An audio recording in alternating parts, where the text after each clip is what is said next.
میں مبلغ بنوں سنتوں کا، خوب چرچا کروں سنتوں کا۔ الحمدللہ رب العالمین والصلاة والسلام علی سید المرسلین، اما بعد فاعوذ باللہ من الشیطان الرجیم، بسم اللہ الرحمن الرحیم۔ الصلاة والسلام علیک یا رسول اللہ وعلی آلک واصحابک یا حبیب اللہ، الصلاة والسلام علیک یا نبی اللہ وعلی آلک واصحابک یا نور اللہ۔ مسلمانوں کے چوتھے خلیفہ مولا کائنات مولا مشکل کشا علی المرتضیٰ شیر خدا کرم اللہ تعالی وجہہ الکریم کا فرمان ہے کہ اللہ پاک نے جنت میں ایک درخت پیدا فرمایا جس کا پھل سیب سے بڑا اور انار سے چھوٹا ہے، مکھن سے نرم اور شہد سے میٹھا ہے، اور مشک سے بھی زیادہ خوشبودار ہے۔ اللہ نے چاہا تو انشاءاللہ عز و جل مرشد پاک کے صدقے جنت میں اکٹھے ہو کر یہ پھل کھائیں گے انشاءاللہ۔ اس درخت کی شاخیں تر موتیوں کی اور تنے سونے کے ہیں اور پتے زبرجد کے ہیں۔ اس درخت کا پھل کون کھائے گا؟ سنیے اور جھومیے۔ فرمایا اس درخت کا پھل صرف وہی کھا سکے گا جو دنیا میں نبی پاک صاحب لولاک سیاح افلاک فخر موجودات سید سادات صلی اللہ علیہ وآلہ وسلم پر کثرت سے درود پاک پڑھنے والا ہوگا۔ کیا بات ہے! پھر بھی درود نہ پڑھے، پھر بھی سلام نہ پڑھے، اپنے وقت کو یوں ہی گوا دے، غیبتیں کرتے پھرے، چغلیاں کرتے پھرے، گالیاں دیتے پھرے، بدتمیزی کرتے پھرے، بد اخلاقی کرتے پھرے، فلموں ڈراموں گانوں باجوں میں ہی وقت کو زیان کرتے ہیں، سارا دن موبائل فون پر لگے رہیں اور سوشل میڈیا کی عجیب و غریب کیفیتوں میں کھوئے رہیں۔ کیوں نہ جنت کا شوق پیدا کریں، جنت کے درختوں کا شوق پیدا کریں، جنت کے پھلوں کا شوق پیدا کریں، جنت کی نہروں کا شوق پیدا کریں، جنت کے باغات کا شوق پیدا کریں، کیونکہ خلد میں ہوگا ہمارا داخلہ اس شان سے۔ کیسے؟ خلد میں ہوگا ہمارا داخلہ اس شان سے۔ کس شان سے؟ یا رسول اللہ کا، یا رسول اللہ کا، بولو یا رسول اللہ کا نعرہ لگاتے جائیں گے، یا رسول اللہ کا نعرہ لگاتے جائیں گے۔ تو جنت میں یا رسول اللہ کا نعرہ لگاتے جائیں گے، اور دنیا میں صلی اللہ علیہ محمد بھی نہ پڑھیں، صلی اللہ علیہ یا رسول اللہ بھی نہ پڑھیں، صلی اللہ علیہ وسلم بھی نہ پڑھیں، روزانہ کم از کم معمولات میں 313 دفعہ درود بھی نہ ہو، تو نیت کر لیجئے انشاءاللہ۔ چونکہ آنکھوں کا تارا نام محمد، دل کا اجالا نام محمد، بولو آنکھوں کا تارا، تارا نام محمد، دل کا اجالا نام محمد۔ صلو علی الحبیب۔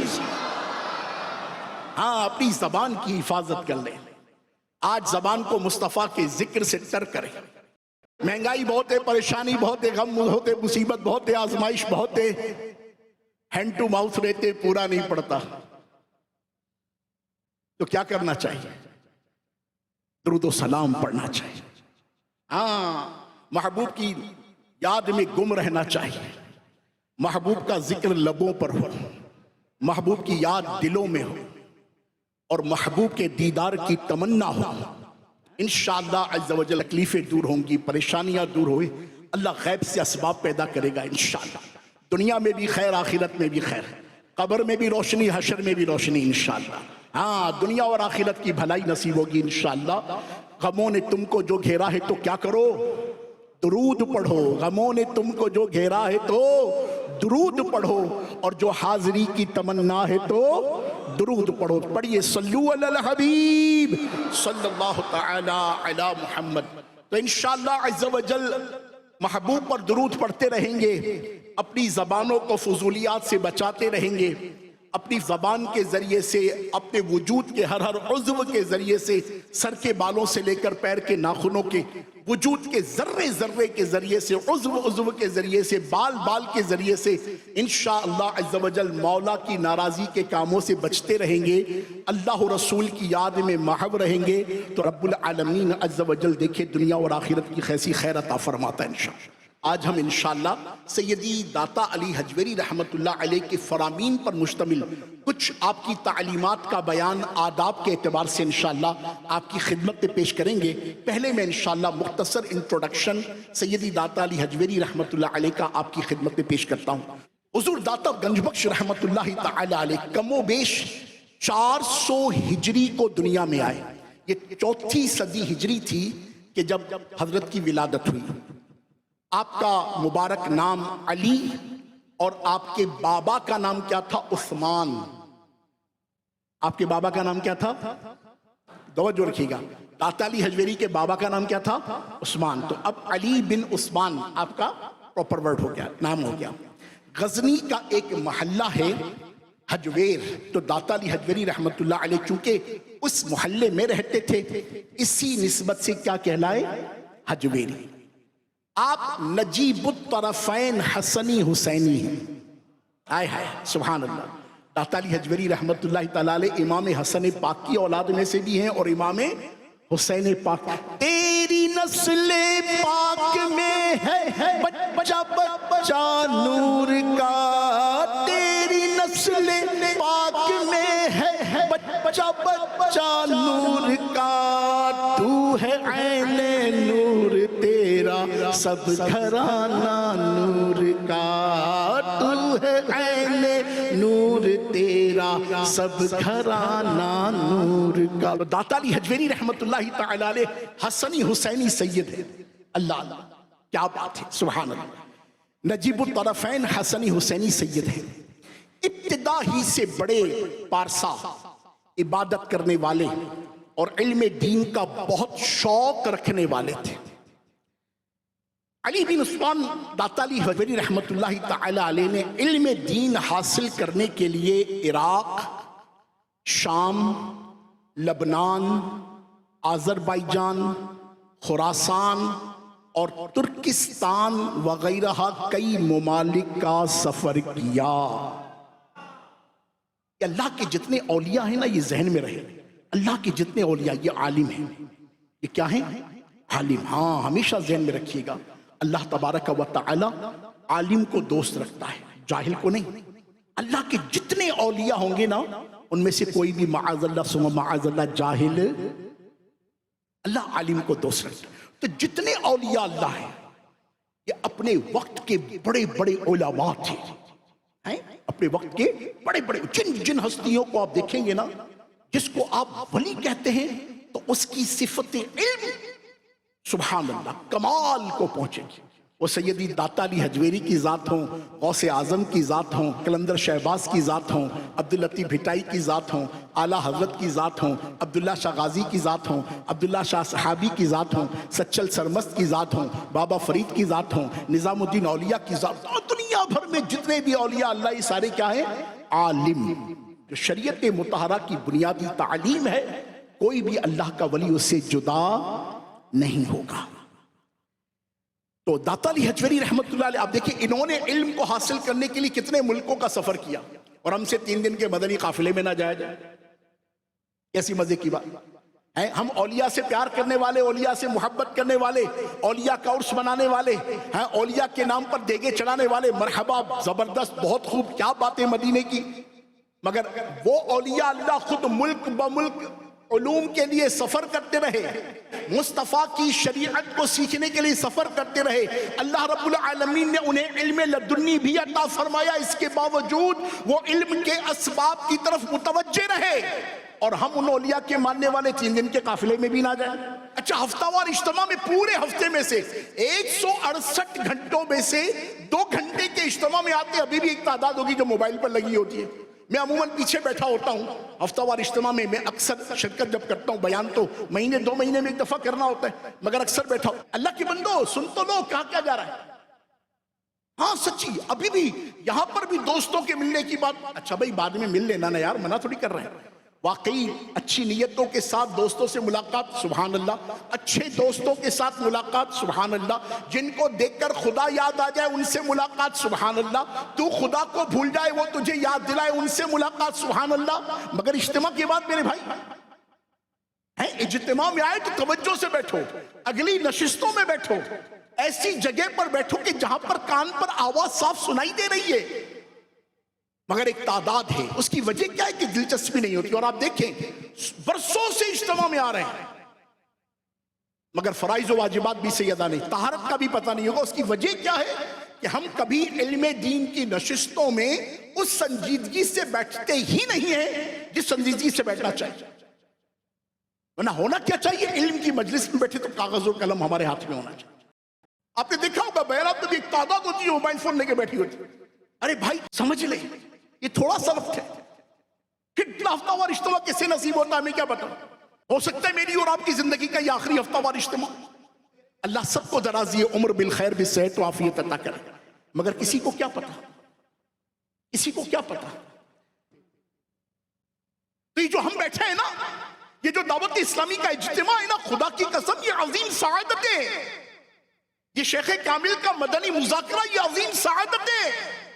یہ مدنی چینل پر روایتی نہیں مگر واقعی لرنر بن کر, اسٹوڈنٹ بن کر, سیکھنے والا بن کر توجہ کے ساتھ کسی عالم کی, کسی مفتی کی, کسی مبلغ کی بات کو سننا یہ عظیم عبادت ہے, عظیم سعادت ہے. اس کی قدر کر لیں. تھوڑی دیر اجتماع میں آتے ہو نیت کر لو کہ انشاءاللہ توجہ کے ساتھ سنتوں بھرا بیان سنیں گے انشاءاللہ. ہاں توجہ کے ساتھ اللہ کے ذکر کا حلقہ اٹینڈ کریں گے انشاءاللہ. توجہ کے ساتھ دعا میں شرکت کریں گے انشاءاللہ. ادب کے ساتھ مصطفیٰ پر درود و سلام کے لیے کھڑے ہو جائیں گے انشاءاللہ. نیت کرتے ہیں انشاءاللہ. تو داتا علی حجویری علم حاصل کرنے کے لیے عراق گئے, شام گئے, لبنان گئے, آذربائیجان گئے, خراسان گئے, ترکستان گئے. کراچی والوں آپ تو فیضان مدینہ میں آ جائے کرو. نیت کرتے ہیں انشاءاللہ ہر جمعرات کو پابندی سے آیا کریں گے انشاءاللہ. اول تا آخر آیا کریں گے انشاءاللہ. توجہ سے بیٹھا کریں گے انشاءاللہ. انشاءاللہ یہ ہے دیکھو تعلیمات. علم حاصل کرنے کے لیے سفر کرتے تھے. اللہ کا ہمیں بھی نصیب فرمائے. اس وقت کے بڑے بڑے علماء اور صوفیاء سے علم دین سیکھا. اور یہ کتنی بڑی نعمت میسر ہے کہ زمانے کا ولی ہمیں علم سکھاتا ہے. شیخ کامل جیسی ہستی, تصوف کے ماہر, شریعت کے ماہر, سنت کے ماہر. ہاں اللہ کی رحمت سے علماء ساتھ, مفتیان اکرام ساتھ, اور وہ اللہ کی رحمت سے مجھ اور آپ کو مدنی مذاکرے میں علم سکھاتے ہیں. اس کے باوجود اگر ہم نہ آئے تو ہم سے بڑا محروم کون ہے. تو داتا علی حجویری رحمت اللہ علیہ وقت کے بڑے بڑے علماء اور صوفیاء سے علم سیکھتے.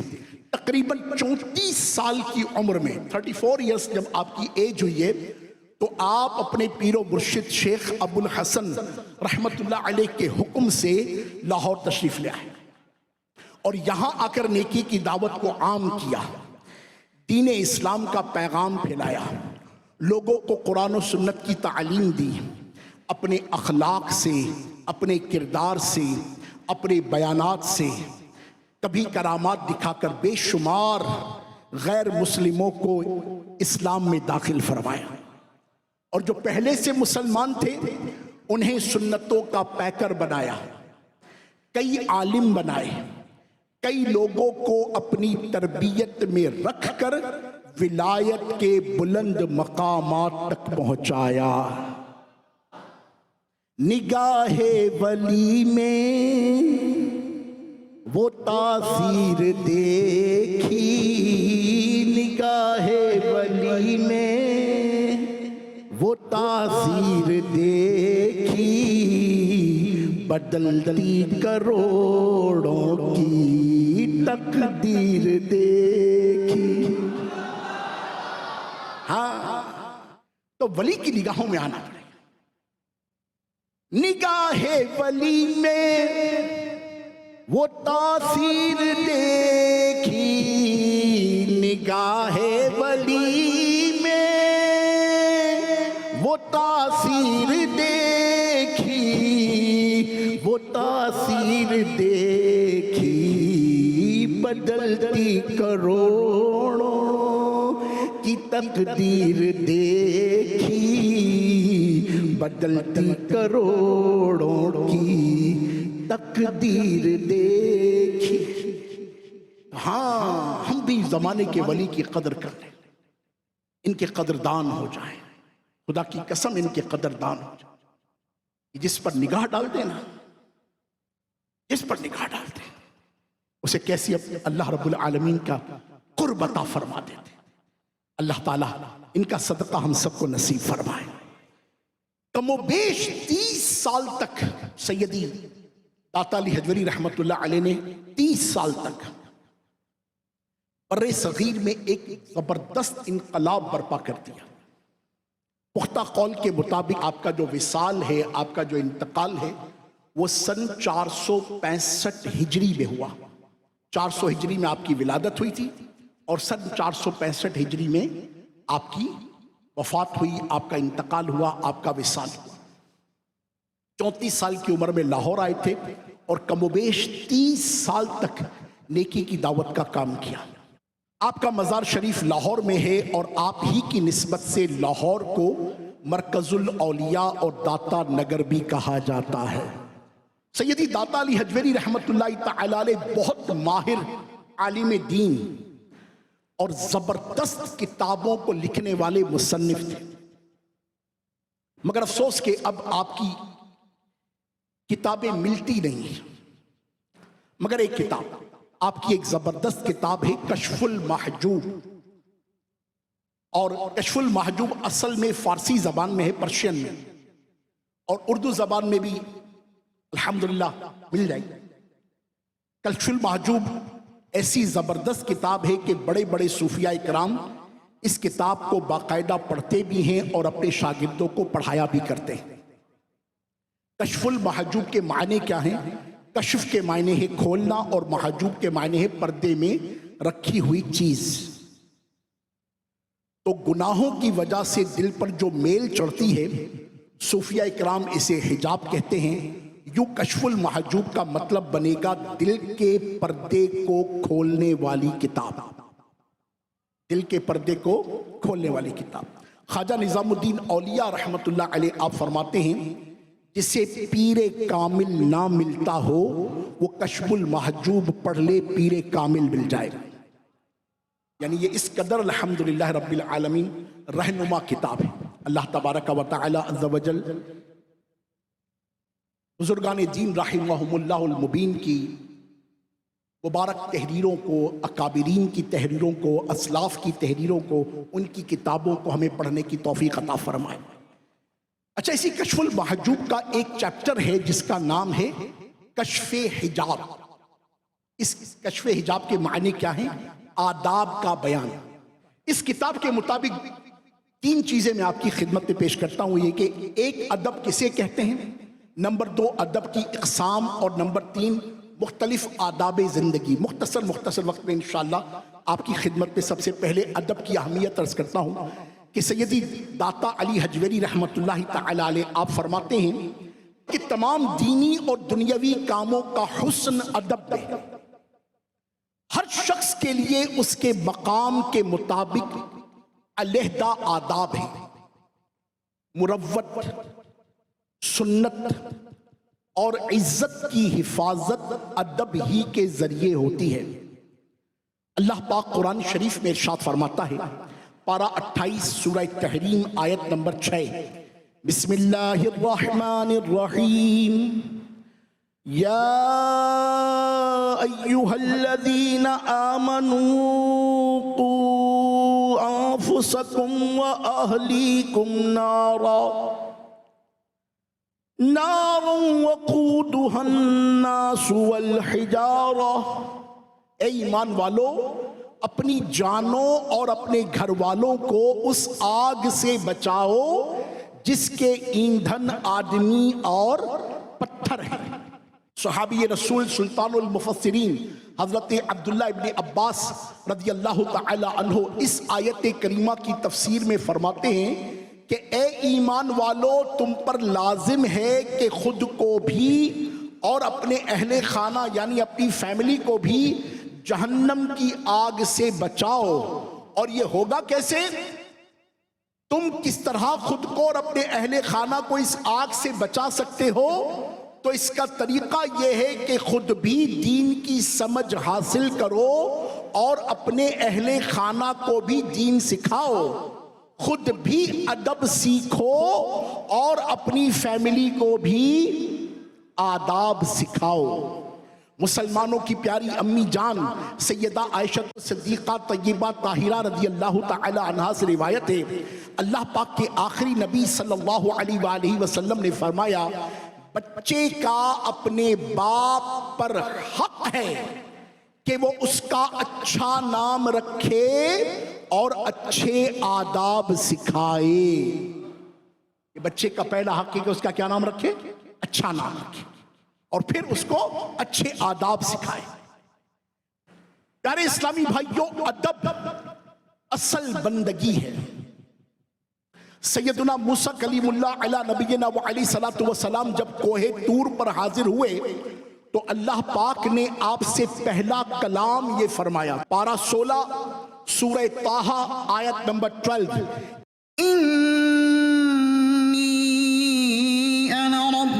فاخلع نعليك إنك بالواد المقدس طوى، بے شک میں تمہارا رب ہوں، تو اپنے جوتے اتار، بے شک تو پاک جنگل طوا میں ہے۔ یہ اللہ تبارک و تعالی نے سیدنا موسیٰ کلیم اللہ علی نبینا وعلیہ الصلوۃ والسلام کوہ طور پر پہنچے تھے تو اللہ پاک نے یہ کلام فرمایا تھا۔ مفسرین کیا فرماتے؟ توجہ کیجئے، مفسرین فرماتے ہیں کہ اللہ پاک نے سیدنا موسیٰ کو نعلین شریف یعنی ان کے جوتے مبارک اتارنے کا حکم دیا۔ اس کی ایک وجہ یہ تھی کہ بادشاہوں کے دربار میں جوتے اتار کر حاضر ہونا ادب ہے، اور اللہ پاک تو احکم الحاکمین ہے۔ سیدنا موسیٰ کلیم اللہ علی نبینا وعلیہ الصلوۃ والسلام خالق کائنات کے حضور حاضر ہیں، وادی بھی مقدس ہے، لہٰذا حکم ہوا کہ اے موسیٰ اپنے رب کریم اور اس بابرکت وادی کے ادب میں اپنے جوتے اتار دیجئے۔ اللہ اکبر۔ اے عاشقان رسول، اس سے ادب کی امپورٹنس، اس کی اہمیت کا اندازہ لگائیے۔ معلوم ہوا کہ ادب بندگی کا پہلا قرینہ ہے، اسی کے ذریعے انسان بلند مقامات تک پہنچ جاتا ہے۔ سیدنا جلال بصری رحمت اللہ علیہ فرماتے ہیں، ایمان کا تقاضا ہے بندہ شریعت پر عمل کرے، لہٰذا جو شریعت نہیں جانتا وہ کامل ایمان والا نہیں ہو سکتا، اور شریعت ادب سکھاتی ہے، لہٰذا جو ادب نہیں جانتا نہ اس کا ایمان کامل ہے نہ وہ شریعت جانتا ہے۔ توجہ کیجئے گا، بہت اہم چیز آپ کی خدمت میں اس وقت میں عرض کر رہا ہوں، اور آج یہ سوشل میڈیا کا دور ہے، آج یہ ہر طرف نام نہاد اسکالرز جو ہیں وہ نہ جانے کیا کیا کیسے کیسے کس کس طرح بولے چلے جا رہے ہیں، نہ ادب ہے، نہ تعظیم ہے، نہ لحاظ ہے، نہ مروت ہے، نہ بڑوں کا نام لینے کی کوئی ترکیب ہے، نہ ان کی تعلیمات سے آگاہی ہے، اور ہماری ینگ جنریشن ان کے پیچھے پڑھ کر سوشل میڈیا پر خوار ہو رہی ہے۔ انہیں نہیں پتا کہ جو ادب و آداب کو نہیں جانتا وہ دین کیسے جانے گا۔ لہٰذا توجہ کیجئے گا کہ میں کیا عرض کر رہا ہوں، ارشاد ہوا کہ ادب بندگی کا پہلا قرینہ ہے، اسی کے ذریعے انسان بلند مقامات تک پہنچ پاتا ہے۔ حضرت جلال بصری رحمت اللہ علیہ فرماتے ہیں، ایمان کا تقاضا ہے کہ بندہ شریعت پر عمل کرے، لہٰذا جو شریعت نہیں جانتا وہ کامل ایمان والا نہیں ہو سکتا، اور شریعت ادب سکھاتی ہے۔ ادب کون سکھاتی ہے؟ شریعت۔ شریعت ادب سکھاتی ہے، لہٰذا جو ادب نہیں جانتا نہ اس کا ایمان کامل ہے نہ وہ شریعت جانتا ہے۔ اب توجہ کیجئے، ہمارے امام عشق و محبت سیدی اعلیٰ حضرت عظیم البرکت مولانا الشاہ امام احمد رضا خان علیہ رحمت الرحمن کیا فرماتے ہیں؟ آپ فرماتے ہیں لا دین لمن لا ادب لہ۔ بڑا زبردست جملہ ہے، جو با ادب نہیں اس کا کوئی دین نہیں، جو با ادب نہیں اس کا کوئی دین نہیں۔ تو جو اللہ تبارک و تعالیٰ کی وحدانیت کا ادب نہ جانے، جو اللہ کی توحید کا ادب نہ جانے، جو اللہ کے رسول صلی اللہ علیہ وآلہ وسلم کی رسالت کا ادب نہ جانے، جو اللہ کے محبوب کی محبوبیت کا ادب نہ جانے، جو سید دو عالم علیہ السلام کی عظمت مقام مرتبہ شان کا ادب نہ جانے، جو حضور کے اہل بیت کا ادب نہ جانے، جو حضور کے صحابہ کا ادب نہ جانے، جو حضور کے خلفاء کا ادب نہ جانے، جو حضور کے بچوں کا ادب نہ جانے، جو حضور کی امت کے اولیاء کا ادب نہ جانے، جو حضور کی امت کے صلحاء کا ادب نہ جانے، جو تابعین کا ادب نہ جانے، جو تبع تابعین کا ادب نہ جانے، جو ائمہ کا ادب نہ جانے، جو اولیاء اللہ کا ادب نہ جانے، جو غوث پاک کا ادب نہ جانے، جو امام اعظم کا ادب نہ جانے، جو اللہ کے ولیوں کا ادب نہ جانے، جو علماء کا ادب نہ جانے، جو والدین کا ادب نہ جانے، جو بوڑھوں کا ادب نہ جانے، اس سے تم دین لوگے یا ان سے دین لوگے جو ادب کی تعلیم دیتے ہیں؟ دین کس سے لینا ہے؟ جو ادب والے ہیں۔ دین کس سے لینا ہے؟ جو ادب والے، کیونکہ ہمیشہ بچپن سے سنتے آ رہے ہیں با ادب، بولو با ادب، با ادب اور بے ادب جو ہے بد نصیب، دین اس سے لیں گے؟ ہرگز نہیں۔ تو سیدی اعلیٰ حضرت امام اہل سنت رضی اللہ عنہ کا یہ فرمان اپنے قلوب میں نقش کر لو۔ آپ فرماتے ہیں لا دین لمن لا ادب لہ، کہ جو با ادب نہیں اس کا کوئی دین ہے، اس کا کوئی دین۔ دیکھو تو صحیح تم دین لے کس سے رہے ہیں؟ جو اللہ تبارک و تعالیٰ کی شان میں، رسول اللہ کی شان میں، اہل بیت کی شان میں، اصحاب کریم کی شان میں، تابعین کی شان میں، تبع تابعین کی شان میں، ائمہ مجتہدین کی شان میں بدتمیز ہو، بد اخلاق ہو، بد لحاظ ہو، بے مروت ہو، ہم اللہ کا دین اسے سمجھیں گے؟ ہرگز نہیں۔ جو با ادب علماء ہیں، علماء حق ہیں، علماء اہل سنت ہیں، انشاءاللہ دین بھی انہی سے سیکھیں گے، انشاءاللہ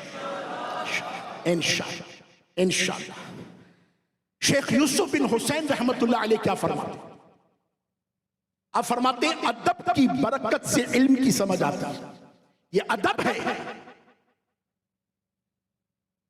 ادب کی برکت سے کیا سمجھ آتی ہے؟ علم جو ہے ہی بے ادب، اس کو کیا پتا علم کیا ہوتا ہے؟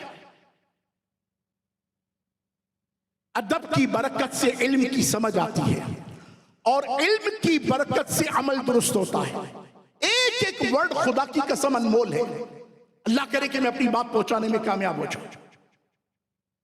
فرماتے ہیں ادب کی برکت سے علم کی سمجھ آتی ہے، اور علم کی برکت سے عمل درست ہوتا ہے، اور عمل درست ہو جائے تو حکمت ملتی ہے۔ عمل درست ہو جائے تو کیا ملتی ہے؟ حکمت ملتی ہے، اور حکمت مل جائے تو زہد مل جاتا ہے۔ زہد کیا ہے؟ دنیا سے بے رغبتی۔ سبحان اللہ۔ ادب کی برکت سے علم، علم کی برکت سے عمل، عمل کی برکت سے حکمت، حکمت کی برکت سے دنیا سے بے رغبتی، اور پھر جس کو دنیا کی بے رغبتی پیدا ہو جائے اس کو آخرت کا شوق مل جاتا ہے۔ اس کو کیا مل جاتا ہے؟ آخرت کا شوق مل جاتا ہے۔ اور جس خوش نصیب کو آخرت کا شوق نصیب ہو جائے، اللہ پاک اسے اپنے قرب کی دولت عطا فرما دیتا ہے۔ وہ پھر کیسا ہوتا ہے؟ وہ جب اللہ کی مخلوق کے درمیان ہوتا ہے تو مسکرا رہا ہوتا ہے، اور جب اللہ کی جناب میں ہوتا ہے تو گریہ کر رہا ہوتا ہے۔ کیونکہ اس کے پاس کیا ہے؟ ادب. ادب کی برکت سے کیا ہے؟ علم. علم کی برکت سے کیا ہے؟ عمل صالح. عمل صالحہ کی برکت سے کیا ہے؟ حکمت. حکمت کی برکت سے کیا ہے؟ دنیا سے بے رغبتی. دنیا کی بے رغبتی کی برکت سے کیا ہے؟ آخرت کا شوق. اور جس کو آخرت کا شوق مل جائے، اگر میں کہوں آج کے دور میں، اسے امیر اہل سنت کہتے ہیں، اسے امام اہل سنت کہتے ہیں، اسے امام اعظم ابو حنیفہ کہتے ہیں، اسے امام شافعی کہتے ہیں، اسے امام مالک کہتے ہیں، اسے امام احمد بن حنبل کہتے ہیں، اسے غوث اعظم اور امام اعظم کی ہستیاں کہتے ہیں، کیونکہ جو ان کے دامن سے ہو گیا وابستہ، دنیا کے سبھی رشتے بیکار نظر آئے. تو ان اولیاء اللہ سے جڑے رہو. تو ادب. شیخ کامل دامت برکاتہ العالیہ کی ایک کتاب ہے جس کا نام ہے 550 سنتیں اور آداب. زندگی بھر کے جو معمولات ہیں نا، اٹھنا بیٹھنا چلنا پھرنا سونا جاگنا آنا جانا ملنا جلنا بات کرنا جوتے پہننا، اللہ کی قسم اس کے آداب سکھائیں. لوگے کتاب؟ اچھا فری میں یہ کتاب آپ کی موبائل اپلیکیشن پر آ جائے گی، فری میں. پھر آپ پلے سٹور پر جائیے اور لکھیے اسلامی کی بک لائبریری بائی دعوت اسلامی. انشاءاللہ ازل پوری دعوت اسلامی کی جو ای بک لائبریری نا فری آف کاسٹ، 1 روپیہ 1 پائی 1 پیسہ 1 پینی آپ کی خرچ نہیں ہوگی. اور ہمارا جو انٹرنیشنل اسلامک ریسرچ سینٹر ہے المدینۃ العلمیہ، اس کی کتابیں، اکابرین کی کتابیں، شیخ کامل کی کتابیں، جن کی تعداد کم و بیش 1500 سے بھی زائد ہے. والحمدللہ رب العالمین پوری کی پوری ای بک لائبریری اللہ کی رحمت سے آپ کے موبائل فون میں آ جائے گی انشاءاللہ، اور بالکل فری میں آئے گی، 1 پیسہ خرچ نہیں ہوگا. ہاں بس انٹرنیٹ کی سہولت آپ کے پاس ہونی چاہیے، آپ کے پاس آئے. آپ پڑھیے انشاءاللہ. 550 سنتیں اور آداب لیں گے، پڑھیں گے. ہاں پڑھیے انشاءاللہ، یقین مانیے کہ آپ کی طبیعت خوش ہو جائے گی. آخر میں بس ایک بات بتاتا ہوں، اس میں جب آپ وہ کتاب پڑھیں گے نا، تو شروع میں جوتا پہننے کے آداب، ان جوتا پہننے کے آداب میں ایک ادب لکھا ہے کہ جب بھی جوتا پہنے تو اسے جھاڑ لیں. اور اکثر ایک تعداد ہوتی ہے، ابھی بھی جب جائیں گے نا، یہاں سے جب جائیں گے تو پہلے جوتے رکھے کا ہے. مسجد میں جوتا رکھنے کا بھی ادب ہے. ہاں مسجد میں جوتے لوگ کہاں رکھتے ہیں، اور اس کی وجہ سے نہ جوتوں کو باہر جھاڑتے ہیں. مسجد میں کچرے سمیت آتے ہیں، غلاظت سمیت آتے. اب جوتے میں کیا کیا لگا ہوگا آپ سمجھتے، تو جھاڑ کر نہیں آتے، تو کم از کم باہر جھاڑ کر آنا چاہیے. پھر ایسی جگہ پر رکھنا چاہیے. سب سے اچھا طریقہ تو یہ کہ شاپر میں رکھنا چاہیے، سب سے اچھا طریقہ. چلو شاپر نہیں تو کم از کم ایسی جگہ پر رکھو کہ جہاں مسجد شریف کا جسے کہتے ہیں نا کہ ادب باقی رہے. اچھا ایک جوتی وہاں رکھیں گے، ایک جوتی وہاں رکھیں گے، چلیے یہ تو مجبوری ہے، سمجھ میں بھی آتا ہے، رکھنا بھی چاہیے، چلو یہ بھی ایک ترکیب سمجھ میں آتی ہے. مگر اللہ تعالیٰ رحمت کی نظر کر ایسی جگہ پر جوتی رکھیں گے کہ طبیعت خراب ہو جائے گی، آزمائش رہتی ہے. یہاں پر جو نقطہ میں پیش کرنا چاہ رہا ہوں یہ کہ جوتے کو جھاڑ لیں. ہم ایک مدنی قافلے میں تھے، اسلامی بھائی نے مجھے بتایا جب امیر علیہ سنت کی قدیم فیضان سنت میں نے جوتے اتارنے اور جوتے پہننے کے آداب پڑھے تو اس میں یہ تھا کہ جوتے کو جھاڑ لیا کریں. تو اتفاق ہے کہ میں نے وہ اندر حلقے میں یہ آداب سکھائے گئے، اور باہر آ کر چونکہ ہم دیہات میں تھے اور مدنی قافلہ دیہات میں تھا، اور شام کو جب ہم نیکی کی دعوت کے لیے نکلے تو میرے ذہن میں تھا کہ آج سکھایا گیا ہے کہ جوتا پہننا کیسا ہے، اتارنا کیسا ہے، جھاڑنا کیسا ہے. تو میں نے الحمدللہ رب العالمین اسی ادب کو ملحوظ رکھ کر اپنے جوتے کو 3 مرتبہ جھاڑا. کہنے لگے اللہ اکبر کبیرہ، اللہ کی شان دیکھیے کہ جیسے ہی میں نے جوتے کو جھاڑا اس میں سے ایک چھوٹا سا بچھو برآمد ہوا. چھوٹا سا بچھو برآمد ہوا. اگر میں آج وہ کام نہ کرتا جو میں سیکھ کر آیا تھا تو کیا ہوتا. مجھے ایک اسلامی بھائی نے بتایا کہ ہمارے گھر میں پھل آئے اور ہونا یہ چاہیے کہ جیسے ہی گھر میں پھل آتے ہیں نا تو انہیں اچھے سے دھو لینا چاہیے. کہ لگے ایسے ہی میں نے اٹھا کر فریج میں رکھ دیا. یہ آداب میں سے جب بھی باہر سے کوئی چیز آتی ہے اور جس کو دھونے کے حوالے سے ایشو نہیں ہے تو اسے اچھی طرح دھو لینا چاہیے. کہ لگے ایسے ہی میں نے فریج میں رکھ دیا، اور وقت مناسب پر میں نے اپنے بچوں کی امی سے کہا بھائی ذرا فروٹ لے کر آؤ. شاپر میں سے جیسے انہوں نے فروٹ نکالا تو جیسے ہی تھیلی کھولی اس تھیلی میں سے اتنی بڑی مکڑی برآمد ہوئی. مکڑی اس طرح پچھلے دنوں سوشل میڈیا پر آپ نے دیکھا ہوگا. یہ چیزوں کو ڈھانپ کر رکھنا یہ ادب ہے. یہ پانی کو ڈھانپ کر رکھنا، دودھ کو ڈھانپ کر رکھنا، کوئی بھی لیکوئڈ اس کو ڈھانپ کر رکھنا چاہیے. اسی طرح گھر میں دودھ ابالا گیا ہوگا اور دودھ ابال کر اس کو ٹھنڈا کرنے کے لیے کچن میں رکھ دیا گیا ہوگا، پتہ نہیں کیا ہوا کیسے ہوا، اللہ تعالیٰ رحمت کی خاص نظر کرے، عافیت عطا کرے، بہرحال وہ ٹھنڈا ہو گیا، اس کو فریج میں رکھ دیا گیا۔ رات کو جو بچوں کو دودھ پلانے کا معمول ہے، دو چھوٹے بچوں کو دودھ دیا گیا، دودھ دینے کے بعد دونوں کا انتقال ہو گیا، دونوں کا انتقال ہو گیا۔ جب چیک کیا گیا کہ آخر ایسا ہوا کیا ہوا تھا، ڈاکٹر نے پوچھا، ہم نے بتایا دودھ پیا تھا، بولا دودھ لے کر آؤ، بقیہ دودھ موجود ہے۔ جب دودھ کی اس پتیلے کو انڈیلا گیا تو اس کے پینڈے میں ایک چھوٹا سا سانپ تھا جو کہ وہ بھی ابل چکا تھا اور سارا زہر اس دودھ میں آ چکا تھا۔ تو باتیں چھوٹی چھوٹی سی ہیں خدا کی قسم، مگر یہ زندگی کے وہ آداب ہیں، اور یہ میں نے آپ کو جو نقصانات بتائے نا وہ دنیا کے نقصانات ہیں، زیادہ سے زیادہ جان کے جانے کے نقصانات ہیں، مگر خدا کی قسم جو بے ادب ہے، بد لحاظ ہے، بے مروت ہے، اللہ و رسول، صحابہ و اہل بیت اور اولیاء کاملین کا ادب نہیں کرتا، اس کا ایمان جا سکتا ہے، اس کا ایمان جا سکتا ہے۔ تو مرشد پاک کیا فرماتے ہیں؟ محفوظ صدا رکھنا شاہ بے ادبوں سے، محفوظ صدا رکھنا شاہ بے ادبوں سے، اور مجھ سے بھی سرزد نہ کبھی بے ادبی ہو، اور مجھ سے بھی سرزد نہ کبھی بے ادبی ہو۔